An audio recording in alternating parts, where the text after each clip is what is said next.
Muy buenas y bienvenidos a mi canal Virtus Veritas.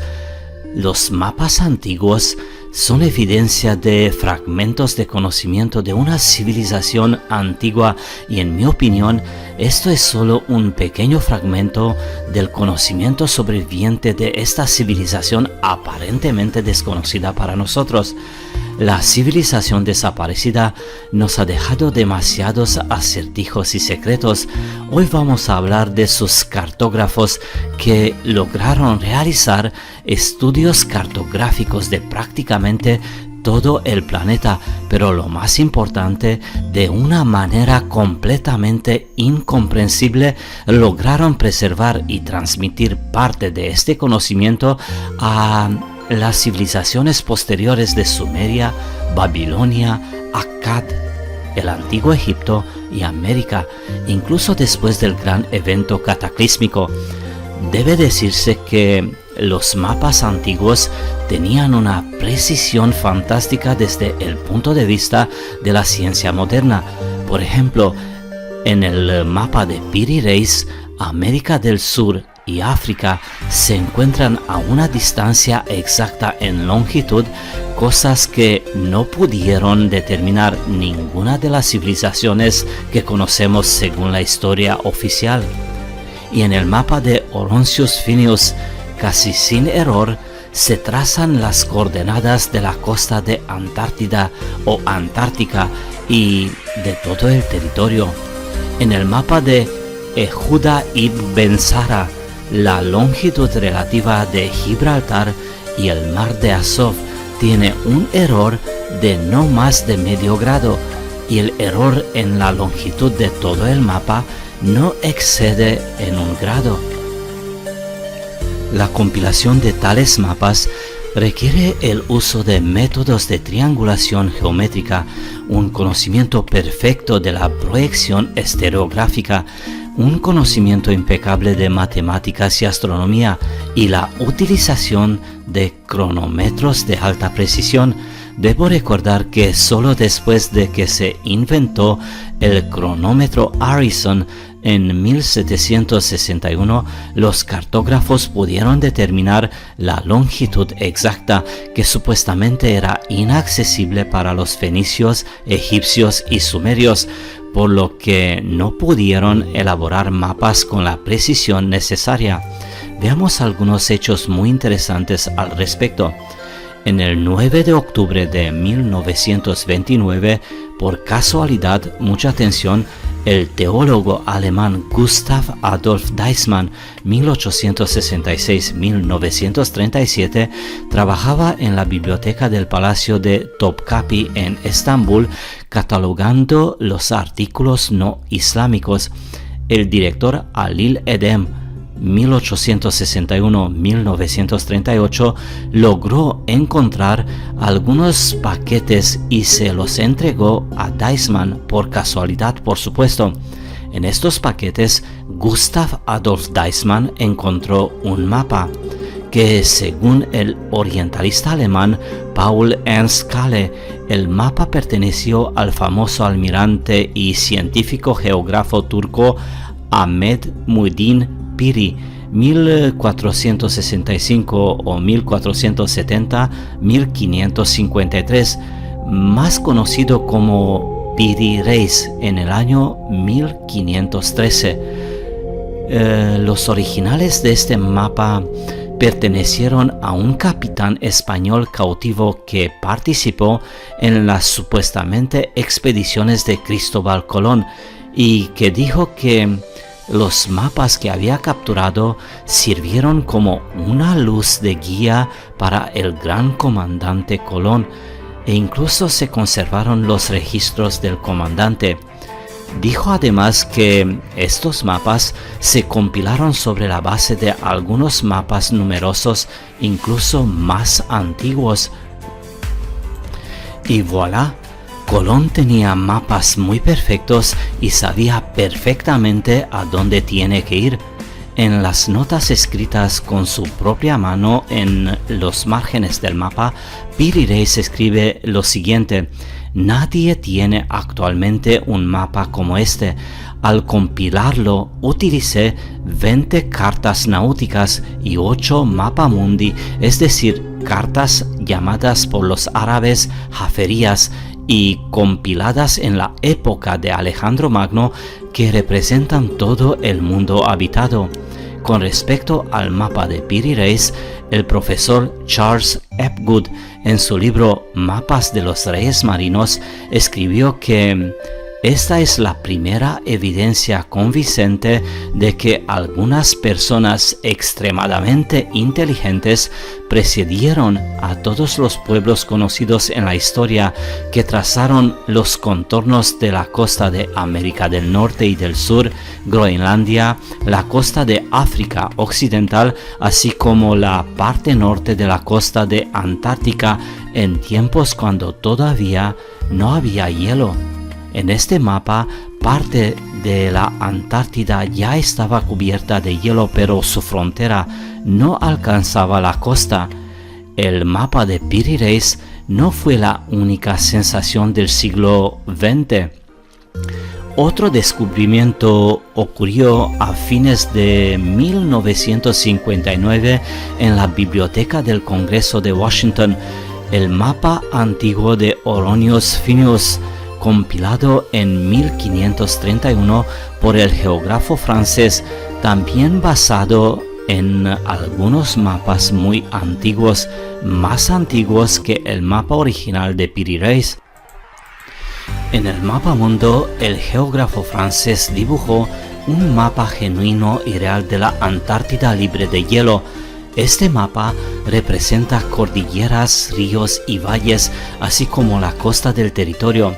Después de muchos estudios modernos hechos por las expediciones científicas de Estados Unidos, Rusia, Gran Bretaña, Francia y otros países, los científicos han llegado a la conclusión que estos mapas antiguos en algunos casos eran más precisos que los modernos.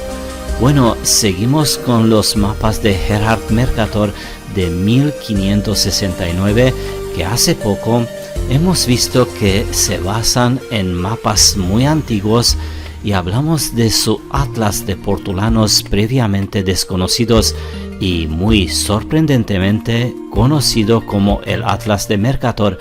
Lo que tenéis que saber es que este inquieto coleccionista viajó por todo el viejo mundo, incluso visitó Egipto, especialmente porque sabía muy bien qué y dónde buscar. Dio a conocer varios mapas de la Antártida previamente desconocidos, incluso más antiguos que el mapa de Oronius Phineus, que también incluyó en su atlas. Lo más interesante fue que los mapas mucho más antiguos de Mercator eran mucho más antiguos, más precisos y más detallados que los mapas de Oronius Phineus y Piri Reis, y era bastante obvio que Mercator utilizaba fuentes primarias completamente diferentes y mejores para su atlas. Pero esto no es todo. En 1737 se publicó un mapa de la Antártida por el cartógrafo francés Philippe Buch, que también se publicó antes del descubrimiento oficial de la Antártida por Bellingshausen y Lazarev. En este mapa, la Antártida se representaba completamente libre de hielo, es decir, el mapa de Buch se hizo sobre la base de fuentes aún más antiguas que los mapas de Mercator, Oronius Phineus y Piri Reis. Este mapa muestra la Antártida dividida por un estrecho en dos partes desiguales, oriental y occidental, que los científicos modernos generalmente descubrieron solo en el año 1958, después de estudios a gran escala del territorio. Este estrecho corre a lo largo de la línea donde ahora se encuentran las montañas transantárticas. Todo esto indica que un levantamiento cartográfico detallado a gran escala de la Antártida comenzó mucho antes de que aparecieran el hielo. Por lo tanto, creo que todas las afirmaciones de los científicos modernos de que la capa de hielo de la moderna Antártida se formó hace millones de años debería considerarse una ilusión de estos científicos. Este es otro mito ortodoxo de la ciencia moderna. Debo decir que varios mapas antiguos de diferentes regiones del planeta, compilados de fuentes primarias, dan testimonio de un cambio radical de nuestro espacio habitable que llamamos planeta. En el año 1559 se dio a conocer el mapa del cartógrafo turco Asi Ahmet, en el que la región de la actual Alaska estadounidense y el lejano oriente ruso o Siberia estaban unidas. Es una proyección cordiforme y podría ser una copia del mapa de Oronius Phineus publicado en 1534. En la antigüedad, este puente terrestre de 1600 kilómetros entre Alaska y el lejano oriente o Siberia, ubicado en el sitio del moderno estrecho de Bering, ha sido reclamado por la paleogeología moderna que, según los hechos acumulados, sugiere que este puente existió y se derrumbó hace 350-400 años. El mapa de Yehuda ibn Ben Sara de Europa y África del Norte también utiliza fuentes antiguas. El antiguo portulano de Angelino Dulcert, publicado en 1339 con la imagen de Europa y el norte de África, atrajo la atención de los expertos por el hecho de que muestra los valores exactos de los objetos en latitud y el error máximo en longitud. Al mostrar el mar Mediterráneo y el mar Negro no excede medio grado. Debo decir que un cierto problema para comprender la esencia de estos mapas geográficos es que son una compilación generalizada de muchos de los originales que existían anteriormente. Sin embargo, en algunos casos, la precisión de los mapas antiguos resultó ser tan alta que permitió refinar y corregir la forma de la costa de la Antártida, por ejemplo, en los mapas modernos, que actualmente está cubierta con más de 2 kilómetros de capa de hielo.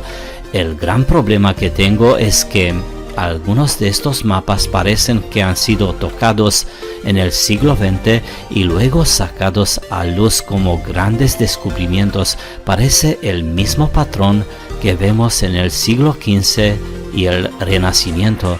Muy bien, espero que has disfrutado de mi vídeo y si te ha gustado, suscríbete por favor, dame un like y no olvides la campanita. Cuidaos mucho, muchas gracias y hasta luego. Muy buenas y bienvenidos a mi canal Virtus Veritas. Seguro que hayas escuchado alguna vez sobre el origen de Roma, el extraño relato de Rómulo o Romulus y Remo o Remus, una leyenda no basada en la historia.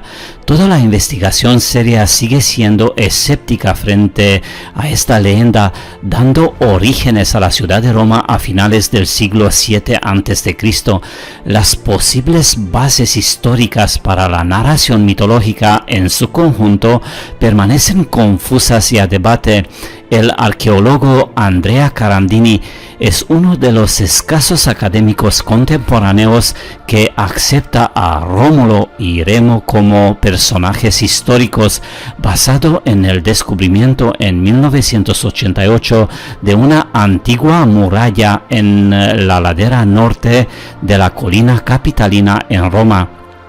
Carandini fecha la estructura a mediados del siglo VIII a.C.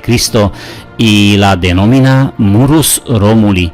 Las principales fuentes utilizadas son los historiadores antiguos.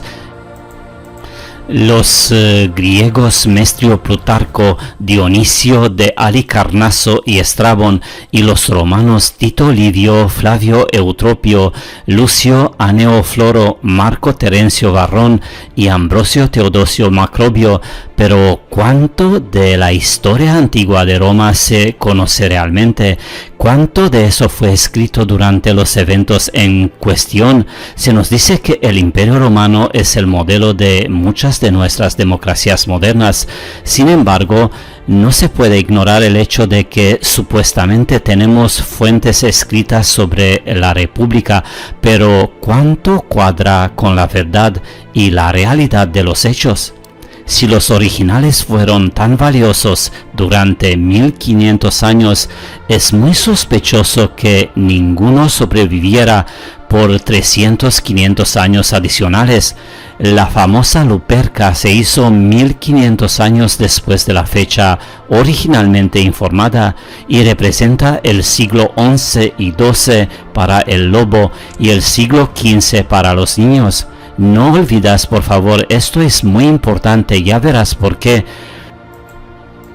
Quintus Fabius Pictor, conocido como Pictorinos, supuestamente escribió alrededor de 200 a.C.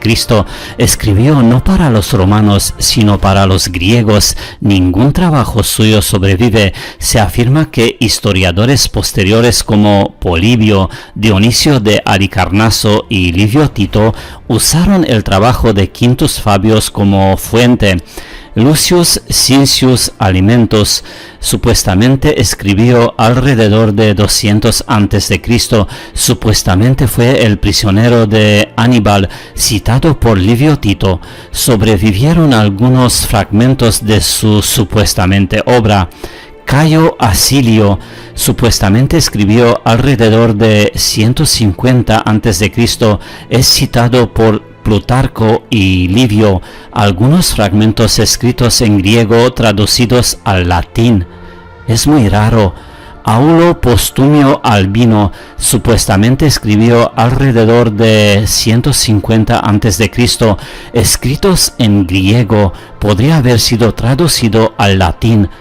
De nuevo, muy extraño, es citado por Macrobios, referenciado por Servius y otro autor desconocido. Ningún trabajo suyo sobrevive.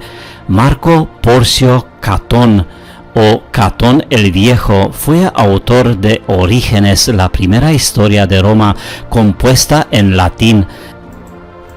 De este trabajo, compuesto por 7 libros, sobreviven solo unos pocos fragmentos. Catón escribió supuestamente alrededor de 150 a.C.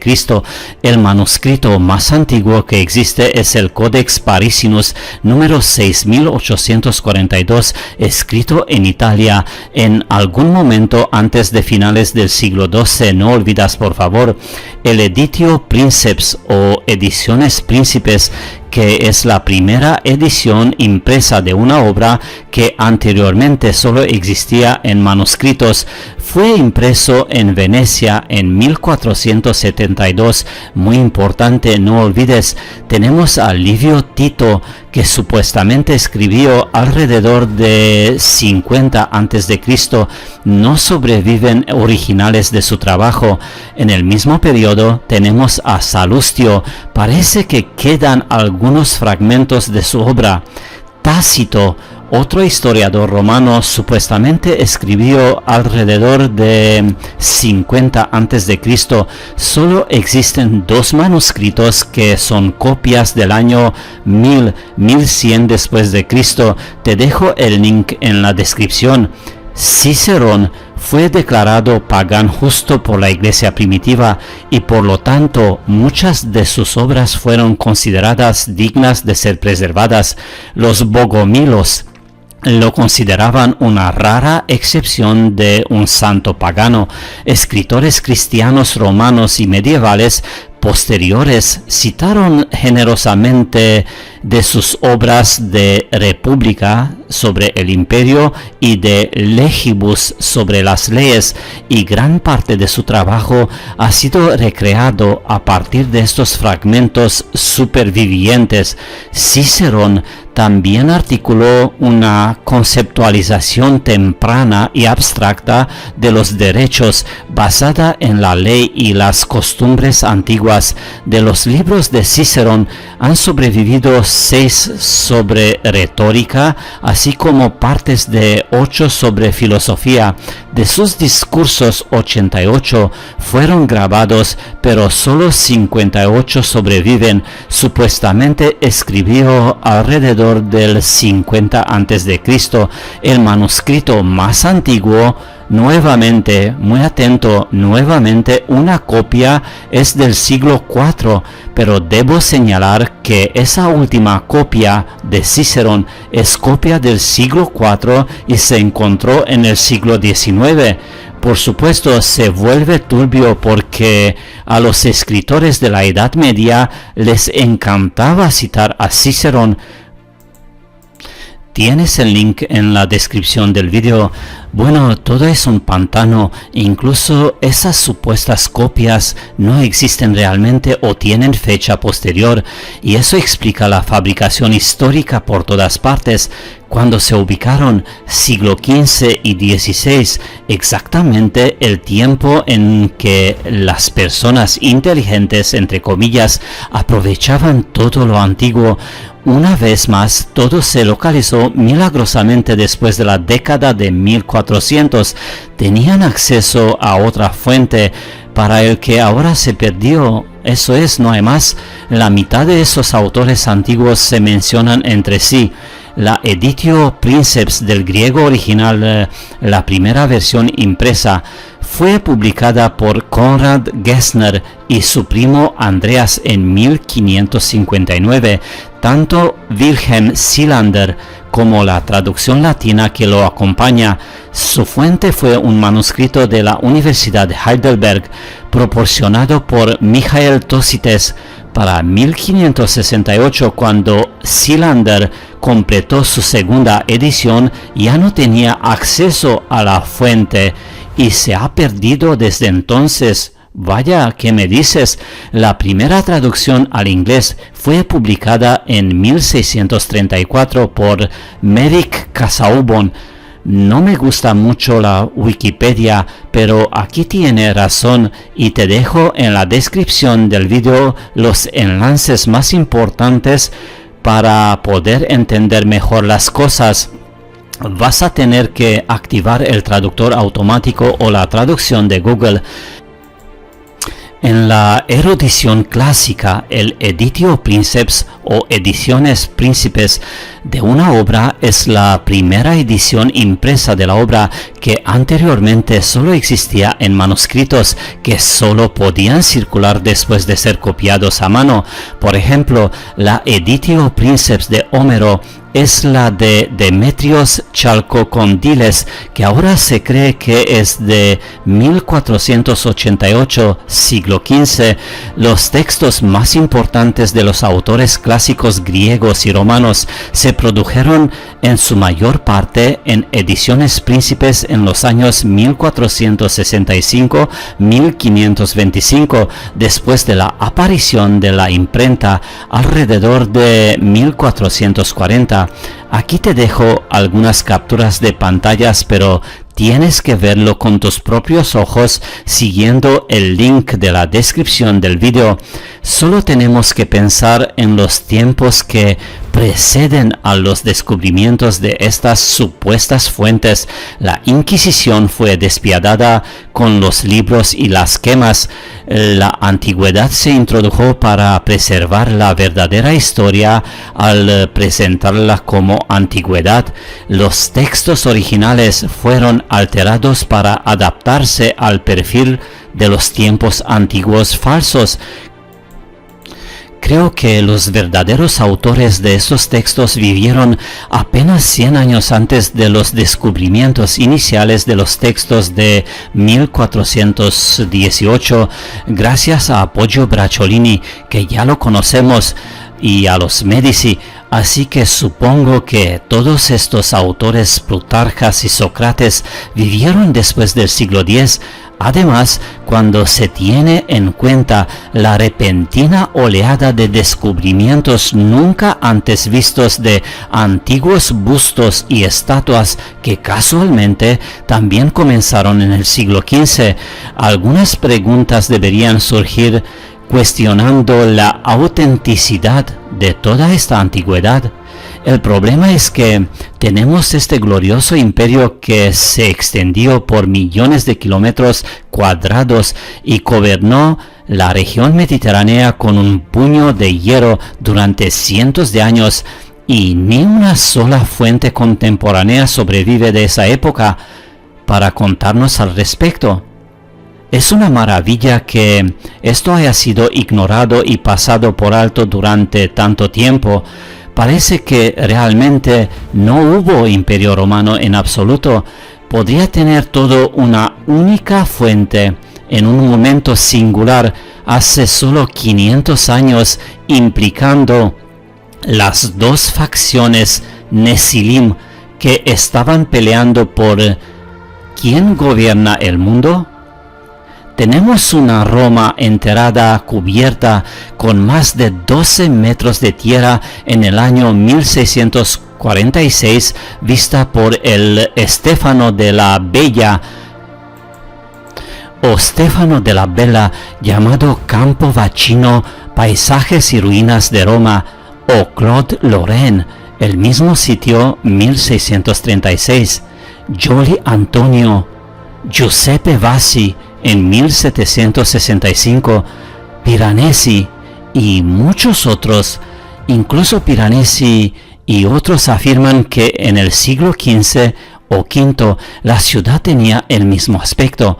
Personalmente me parece muy sospechoso que durante más de 15 siglos la gente no haya colocado una sola pala en la gran mayoría de los sitios históricos, y la excavación de Roma, que originalmente comenzó más cerca a fines del siglo XIX, pero bajo Benito Mussolini realmente repuntó entre 1938 y 1942. Unas pocas ideas para reflexionar. Muy bien, espero que has disfrutado de mi video, y si te ha gustado, suscríbete por favor, dame un like y comparte los enlaces de mis videos con tus amigos. Cuidaos mucho, muchas gracias y hasta luego.